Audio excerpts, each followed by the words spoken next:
최근 경기에서는 해리 케인이 손흥민 없이 공격을 주도해야 하는 어려운 상황에 직면했다. 하지만 결과는 예상보다 낮았다. 케인은 경기에서 중요한 골을 넣었음에도 불구하고 영국 축구 전설들로부터 심한 비난을 받았습니다. 왜? 더욱이 케인과 손흥민의 케미스트리는 여러 차례 입증됐다. 두 선수의 조합은 상대 수비수에게 큰 위협이 되며 서로의 장점을 극대화할 수 있는 조합이다. 하지만 손흥민의 부재로 인해 케인은 플레이 스타일을 바꿀 수밖에 없었고 이는 그의 경기력에 부정적인 영향을 미쳤다. 해리 케인이 득점했지만 영국 언론에서는 최악의 평가를 받았다. 잉글랜드는 전 세계 스포츠계의 이목이 집중되는 대규모 대회인 유로 2024에서 체면을 잃은 팀 중 하나다. 독일과 프랑스는 모두 연승 행진을 이어가고 있으며 스페인과 독일은 2연승을 거두며 16강 진출을 확정했다. 하지만 잉글랜드도 조별 예선에서 어려움을 겪고 있다. 덴마크전으로 16강 진출 다른 팀들과 달리 경기 진행이나 내용이 너무 열악해 영국 선수들은 다음 토너먼트에 진출했음에도 불구하고 카메라 앞에서 즐거운 시간을 보낼 수 없었다. 이전 경기는 세르비아에 0에서 1로 패했지만 이번 경기도 벨링엄의 첫 골이 나왔다. 하지만 그들은 세르비아에게 90분 동안 패했습니다. 그중 오늘 가장 눈에 띄는 것은 퍼포먼스였다. 아무것도 만들어내지 못하고 특히 경기의 약점을 드러냈던 케인을 비롯한 잉글랜드 공격수들 사이에서 공격수 머리 사이의 케미스트리가 모래알 같다는 사실이 드러났다. 그는 많은 비판을 받았습니다. 드디어 오랜 국가대표 생활을 깨고 유로 2024에서 우승을 노리는 전 잉글랜드 레전드인 이 전문가는 케인을 향해 씁쓸한 말을 하나씩 쏟아냈다. 하지만 케인은 주장이자 주 공격수이기 때문에 모든 비난은 당연히 케인에게 돌아갈 것이다. 지난 경기에서 티에리 앙리는 공이 없는 해리 케인의 문제점을 지적했다. 잉글랜드는 시간 단축으로 공격 흐름이 끊겼고 선수가 적시에 팀에 합류하지 못해 제대로 된 공격 작업이 이루어지지 않았다. 헨리는 케인이 지금 쓰러져도 아무것도 없을 것이라고 말했다. 할 수 있어. 그는 단지 공을 받고 패스할 뿐입니다. 좋은 출발을 한 후 다시 정상으로 돌아가고 싶다면 상자 안에 머무르는 것이 좋습니다.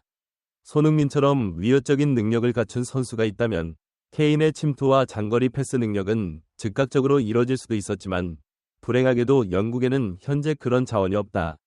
케인은 여전히 그가 플레이할 때 그랬던 것처럼 플레이합니다. 이제 그와 함께 플레이하는 포덴 사카이는 자신의 플레이 스타일을 검토해야 한다고 말합니다. 그리고 케인의 문제점은 이날 덴마크와의 경기에서도 드러났다. 그는 부진한 성적을 숨길 수 없었다. 전반 7분에는 워커가 엄청나게 빠른 속도로 나와 크로스를 올렸고 케인이 쉽게 공을 골문 안으로 밀어넣었지만 사실은 동료들이 모두 골을 만들어냈다.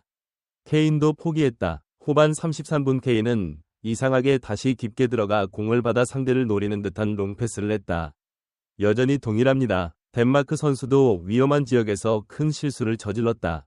덴마크는 이 기회를 중거리 슈팅으로 활용했지만 케인은 또다시 패했다. 하지만 아직 경기가 60분 넘게 남았다. 상황을 역전시킬 기회를 잡은 잉글랜드는 여전히 부진한 경기력을 선보이며 경기가 끝날 때까지 무득점에 그치며 굴욕적인 무승부를 기록했고 경기가 끝나자마자 언론과 팬들의 맹렬한 공격이 시작됐다. 특히 전 연령대 중에서 가장 많은 비난을 받는 선수는 케인이다. 최초로 득점한 선수임에도 불구하고 동점골은 케인의 실수였고 더욱 걱정스러운 것은 케인의 골이었다. 경기 내내 퍼포먼스는 흠뻑 젖었다. 유로라는 큰 토너먼트가 시작되자 팬들은 케인의 새로운 마음을 다시 보기 시작했다. 한번 활성화됐다고 하는데 잉글랜드의 전설적인 공격수 웨인 루니도 케인의 움직임을 지적했다.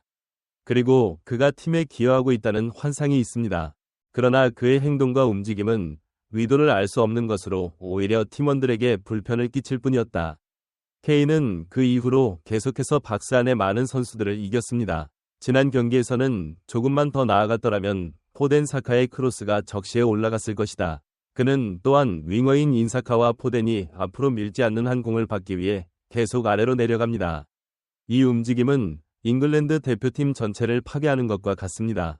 그리고 덴마크와의 무승부는 케인의 움직임으로 인해 실수가 됐음에도 불구하고 스로인임에도 불구하고 왜 케인이 우리 진영에 들어왔는지 꾸준히 공을 가져오는 것에 대한 강한 집착을 보이고 있습니다. 그의 탐욕은 잉글랜드 대표팀의 조직력을 계속 무너뜨리고 있다. 루니는 케인의 탐욕스러운 포지션 선택이 선수단 전체의 실패를 초래했다고 말했다. 그는 또한 케인의 연결 능력에 대한 위구심을 표명했습니다.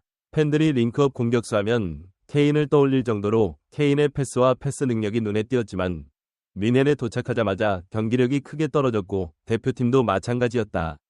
케인은 여전히 예전처럼 다운되는 문제를 보여줬으나 이후 다시 패스만 했고 여전히 같은 날카로운 패스가 이루어지지 않고 있다는 분석이 나왔다. 전문가들은 케인이 아직 궤도를 벗어나지 않았다고 말한다. 토트넘 시절의 행보에는 손흥민이라는 공격수 파트너가 있는데 크로스하자마자 강하게 달려드는 그의 침투 타이밍은 너무 늦지도 빠르지도 않다. 오프사이드 라인을 넘은 케인은 반대편을 똑바로 바라보며 길게 패스해 손흥민의 발 바로 앞에 마무리했다. 하지만 현재 잉글랜드에서 뛰고 있는 포덴쿠 사카 선수는 그런 사람이 아니다. 윙어 그들은 공을 가지고 있지 않습니다. 이 선수들은 공을 가진 상황에 더 강하고 침을 뱉는 것보다 공을 잡고 스스로 드리블하는 것을 선호한다. 케인도 공 잡는 걸 좋아해서 결국 이 셋의 플레이 스타일은 전혀 맞지 않는다. 어느 잉글랜드 팬들은 케인이 필드에서 나오자마자 상대를 향해 롱패스를 던졌던 손흥민의 환상이 아직도 보인다며 비난하고 있다. 왼쪽 윙어가 원터치 패스를 했으나 공간에 사람이 없어 대신 공격해 상대에게 기회를 만들어줬다. 큰 단점도 있다. 손흥민 같은 윙어가 최대한 민첩하고 결정력이 좋다면 잉글랜드라도 충분한 선수를 확보할 수 없고 최소한 다양성을 가지도록 노력해야 한다는 것이다.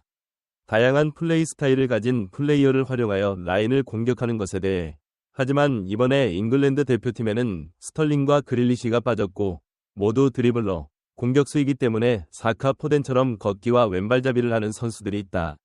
상대팀은 득점 능력이 좋지 않은 것으로 알려진 스털링 같은 선수의 패턴을 읽기 시작했지만 그는 여전히 오른발잡이이고 공을 잡는 감각이 좋아서 아주 좋은 선수입니다. 그러나 이번 시즌 토너먼트에서 사우스게이트는 스털링의 성적이 다소 좋지 않아 올해 유로 스쿼드에서 제외했습니다. 결국 케인의 부진으로 사우스게이트 감독도 이 문제를 해결하지 못해 잉글랜드는 문제점만 드러냈고 현재 위기에 처해 있다.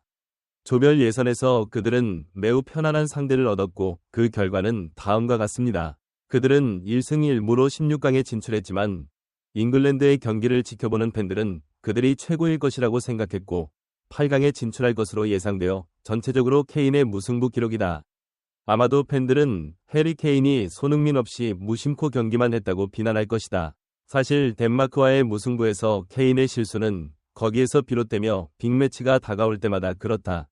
그의 새로운 심장이 뛰고 또 다시 중요한 경기를 놓쳤기 때문에 케인이 쓰러질 때마다 항상 손흥민의 이름이 떠오르는데 영국에서도 그런 것 같다.